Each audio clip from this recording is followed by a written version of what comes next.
Hi there friends, and welcome to my beginner's tutorial for another brick in the mall. I'm Icon, and this video will guide you through all the necessary first steps to create your first shop, which will be profitable. This tutorial is made in the challenge difficulty, which is the medium difficulty. I didn't want to go for the hardest difficulty because this is a beginner's tutorial after all. So, before we can do anything, we need a shop.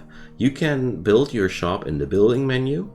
And first we need to set up foundations. And as we see here, I want to be at the same height, and I'll just drop down a little bit of a building.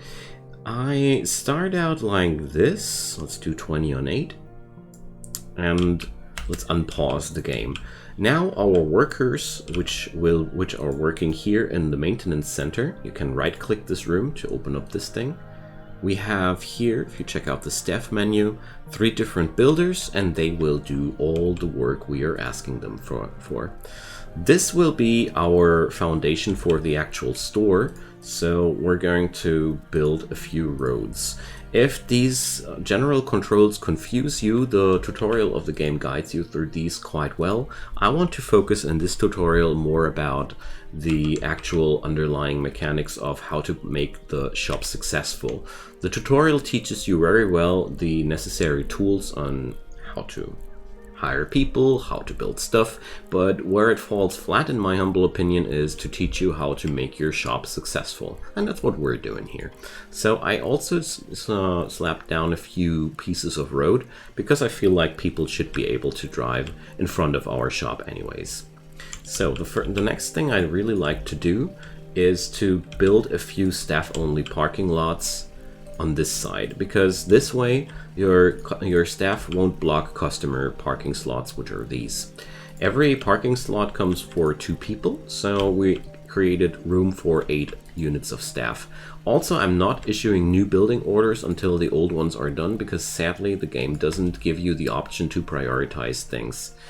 So we have this area now built, and the next thing we're going to do is in the objects roster, we're going to place down a double door, that's for the customers, and a staff door, because this is going to be our storage zone. To make this area a storage zone, we're going to place down a piece of wall and another staff door, so our clerks can move here. So next thing we do, we go into the assign menu, and the assign menu lets you define what kind of room should be in an area. Like now we have a undefined room. Now I tell this game to consider this as a store and this area as the storage. So now we got the basics already down.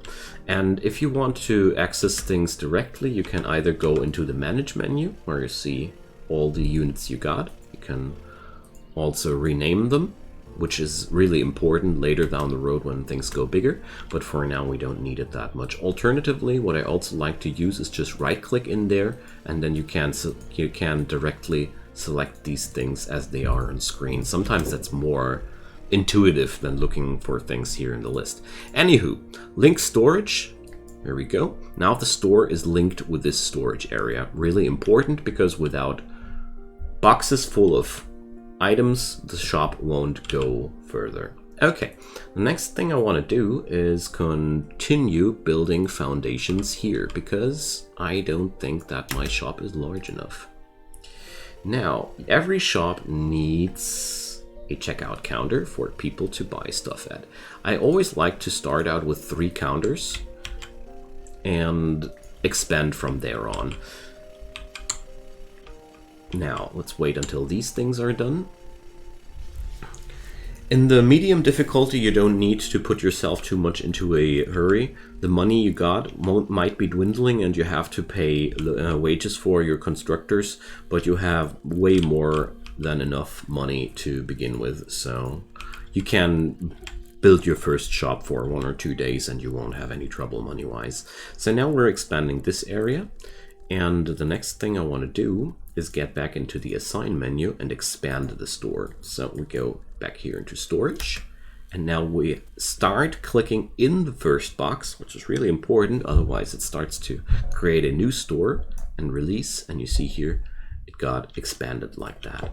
All right, a store can't work without shelves though. So back into the objects menu we go. It's also worth mentioning that you can filter these things if this whole list is just too much. I really like to go for this, or you can also go for a filter for the search bar. Just want to mention these. So to start out, we want to sell food and other things in the shop. We're going to place down three food shelves here in this vicinity. And I really like to keep walk spaces between these like that. And now we're going to place down regular shelves. The shelves define what kind of product can be sold in there. As you see here, food shelves can store these items, regular shelves can store these items, and you see a lot of them are locked. Then go fridges, tables, a lot of storage units which we can use, but not for now. Another thing that I want to do is expand my maintenance zone, but more of that later. So as you see here now, these thingies have red exclamation marks. There are two ways of assigning products into these shelves. So first off, you can just right click the shelf and then set a product like beverages and such. Left click and then it's assigned. Another method here is you can go into the assign menu, click the products, and then for example we can go for food, and then we can just say breakfast cereal, selected, boom. Candies, boom. Canned food, boom. I much more prefer that over the right-clicking method, because honestly the right-clicking method grows very, very tiresome on me in the long run. So here we go. As you see here, we don't have enough shelves for sliced bread and snacks at this point, but it doesn't matter too much. Now, for this area here, though, these shelves, sadly, they can hold so many different categories that I fill them with the right-click menu. It's not ideal. I don't like it too much, but it's also not the end of the world.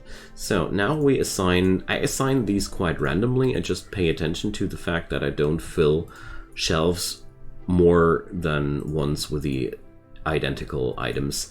That's because right now we can't see the demands of items. So basically it could be possible that we over fulfill the demand of an item if we would like, let's say, put up 10 shelves with greeting cards. You shouldn't do that. All right, to make that thing now work, we're going to go into the management area and finally hire staff. So pick the store, get over into the staff, and first off we hire a stock clerk. I personally like to watch out for these stats to be really good, because these stats down here will be increased by learning by doing. The base stats can't be manipulated that easily. So we're just going to hire our first stock clerk and also 3 cashiers to let these thingies work. And as you see here, we have finished our first objective. About objectives, more in a minute. Now we're going to hire 2 more of those. Feel free to replace them at some point if you don't like their stats too much. It's really good. Okay, now we got the necessary personnel. The next thing is we have to plan their shifts. I really like to open the shop for more than 8 hours. My personal favorite is something between 12 and such, but in the long run, the longer you can open up your shop, the better. But also always keep in mind that you need to pay the costs. All right, down here you see the red area is where we not opened. The green area is the time where we opened. Those yellow lines you see there show us the time when we have cashiers available. So here you can shift them. And at this end of the bar, you can also lengthen or reduce their shifts. In this medium difficulty mode, you can just, if you want to, let them work as long as you want to, because your personnel has no needs in this game mode, so therefore they don't care if they work all day. It all becomes more difficult in the expert difficulty. So let's get started with this one. This looks good enough. And while we're waiting for the next day, I'm going to go over to the foundation menu and expand my area here a little bit. Let's do this like that. and put up a wall in between here because I don't want to get rid of that wall, otherwise it would disappear. And let's just put down another staff door here. Okay, there we go. Down here you get notifications, and here you can see your next objectives. All these objectives are connected with money rewards, and therefore it doesn't matter too much if your store is in the red numbers for a few days, because fulfilling the objectives brings you so much money to bring you through the early time. But with this strategy, your shop will earn money in no time. But to make anything happen here, we also need, on the roadworks, a loading zone, because otherwise we won't receive any new products. The loading zone, I really like to put it as close to the storage as possible, obvious reasons. Also, a garbage pickup, really important because garbage is a big problem. We now also build a trash can in front of the store to make sure that this problem gets solved. On top of that, we get back into the maintenance center, hire a janitor, because without a janitor, your shop will go filthy, and with filth come rats, and with rats come no more customers. Simple solutions here. So shift planning here, as we see here, here's the builders. We start with 3 of them, which is in my opinion way more than you need. And the janitor is working during 9 to 17. I really don't like them to work like that.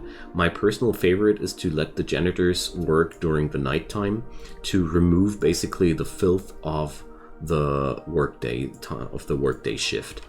All right. Now this room here we will put in. Let's go here. Office. The office desk, which is basically your research table for the game, because we want to research new technologies as fast as possible. Now we got these, and next thing we need are custom parking lots. So for now I'll start out with this amount. Keep in mind every parking slot makes 2 people, and that means we're on 4, 8, 12, 16 customers. That makes 20 in total. Keep in mind that whatever you build in this game, it produces maintenance costs. Everything costs maintenance. The roads cost maintenance, the parking lots cost maintenance, the foundations cost maintenance, so just build as much as you need. So the rule of thumb is buy as much as you need and as little as possible. It's really difficult at that point. All right, now we need to assign this area in as a office. There we go. After that's been settled, we manage the office and we hire 2 office workers, which will do the research during the daytime. As you see here, the research menu is now open for business. I strongly recommend at the beginning of the game, research all these things that unlock new products, because with new products come new profits. Also very worth the recommendation is sales monitoring, because this way you get access to the demands menu where you can see how much of a product is actually requested. This is really only important once you grow bigger and you want to fill up more shelves of one type. For now, we're just going to research the cold chain and let's get started. So after all that's been done, we're actually already finished with setting up the store. Now begins the actual, well, game, I'd like to say, because we might have now the store running and functional, but at the same time the game's core gameplay is a lot about optimizing the whole time what's going on around you. So we're going to fast forward here a bit. Luckily the parking lots seem to be completed. If you really struggle with making profits, it's also quite nice to fire out a few of the builders, because they cost a lot of money. And we see here our stock clerk is now running into shop and starting to haul these boxes into the shelves. And there we got the wonderful products. These things are, I like to call them Schrodinger's boxes, because what's actually in the box is defined in the moment your clerk puts it into the respective shelf. Before that, it could be anything in that box. All right, so When we click those shelves, we see how much we pay for that and how much they sell for and how high the profit is. And now let's watch the customers come and go for now. They just walk in there. Let's go for a little bit slower. This guy is looking for light bulbs and electricity, and in he goes to the shelf and then he pays. So this is basically all we need to do. The longer a shop is successful, the more customers you will attract. And at some point you will receive notifications down here that your parking lot is overused, or that people are angry because they were waiting too long in the queue here. And that's the moment when you have to increase your workforce. Here we have the first objective completed, and with every completed objective comes a new objective, basically. So as we see here, things are looking just quite fine. Since we haven't put up a shelf of every sword yet, let's just keep going. If I remember correctly, we didn't have food shelves completely maxed out, so what I like to do now is just build more foundations here. Don't you worry about doing this during shop times, your customers don't mind at all, and now we just start expanding the shop while we're playing the game. Because I made the experience, the more different wares your shop features, the more customer buying power you can expect, basically. Also keep in mind while you're building your shop that you always should leave walking spaces open for your customers, because if things go too stuffed, your customers grow angry because of that, and also your stock clerks can sometimes have trouble with that. Also, as you see here, the store needs to be manually expanded whenever we do that. Here we go.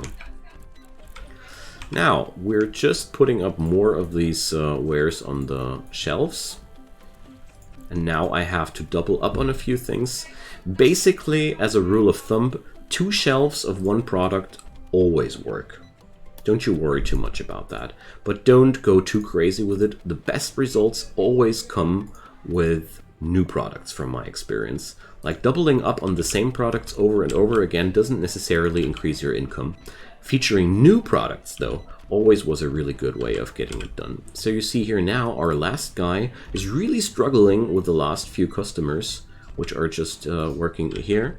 So probably we want to go into the store and do the shift planning in a way that our buddy here is no longer alone. There we go.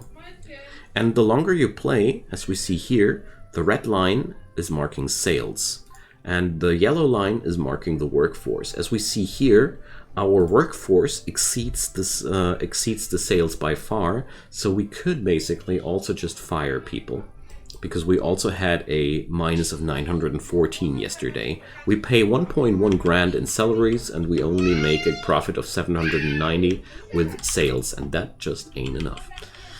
A lot about this game is around optimizing your workforce towards your income. And my personal rule of thumb for this game always has been expand slowly. Expand whenever necessary. Like for the parking lot, I really love to grow the parking lot only if there's a day where I notice that people are just asking for more. Before that, don't buy more of those, they only cost you maintenance. On top of that, really important to know, if your janitors don't manage to get the dirt away, rats will move into your shop. Rats can be removed by builders.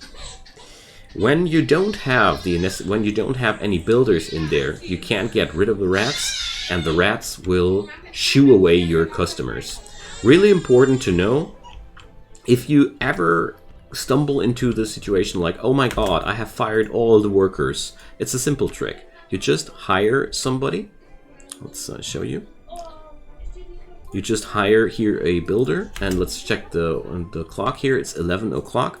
We can now go to the shift planning of our new worker, and that's that one. And if we assign him to 12 o'clock, then you see... wait a sec. Or 14 o'clock. Most of the time you can force them to come earlier to work. This time the trick didn't work. Sometimes you're able to, yeah, here, we'll come to work in 2 hours. It just needed a moment to fire up. This is a really nice trick. If you fumbled yourself into 2 little workers and there's rats in your store, I saved my situation several times in the past with that, because this filth here attracts rats at some point. Alrighty, so after this has been all settled, we're going to build our shop slowly upwards. As you see here, now we're missing sales opportunities because we're missing parking lots, and from here on, you're just casually expanding your empire. Things worth mentioning: you can specialize your shop to sell costlier goods. This is really cool, but not for your first shop. The first shop, I made the experience just plugging in all the goods that you can have worked a charm for me. Instead of over-specializing myself, where I just produced more costs than anything else, I just spread out into a superstore and then later into specialized stores. That's also useful because here's a little bit of a thing for the future. When you have a specialized store, the tier of the items increases, and there is a demand for tier 1 items, a demand for tier 2 items, and a demand for tier 3 items. So the specialty store won't steal any demand from your general store. And the longer you play the game, the more different stores you will install, because in the research here you can unlock bars, restaurants, and a lot of the things that are possible. This is only the beginning.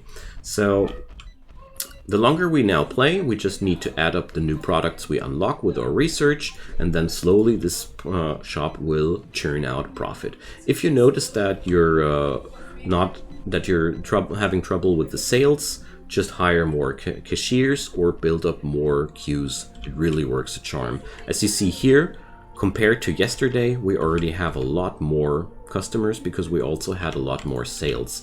And don't worry if your first days are negative numbers, it will all go better the longer you play, as long as you don't make the mistake to expand too wildly. I really made the experience a slow and steady expansion carefully works out best, because as you see here with the objectives, make 500 total sales gives me 20,000 bucks. Now I have a negative of like 500 to 1,000 bucks a day, so that means this objective alone will keep me afloat for a lot of days. So long story short, take it slow, build yourself slowly up, and you'll see success in no time. Whenever you have researched new products, just slam them in there, expand the shop as necessary. If you notice that the boxes are not enough anymore, you can expand the storage just like you expand the store. It's simple as that. Hire more people if necessary, fire people that you don't need, especially in my opinion the builders are just way too many to begin with, but in medium mode you can afford them. In the expert mode it's highly recommendable to fire them to get your numbers positive. Alright, that sums up the beginner's guide I cooked up. I hope it was helpful for you. If you have any questions open, feel free to ask away. I'd be more than happy to answer them. And also, if you feel like I forgot something really important, just slam it down into the commentaries. I'd be more than happy if we just combo our knowledge together. Leave a thumbs up for that video if you found it helpful, or even consider a subscription to my channel. Turn on those notifications and you won't miss any future content from my side. Have a nice day, and I hope to see you soon again. Bye bye!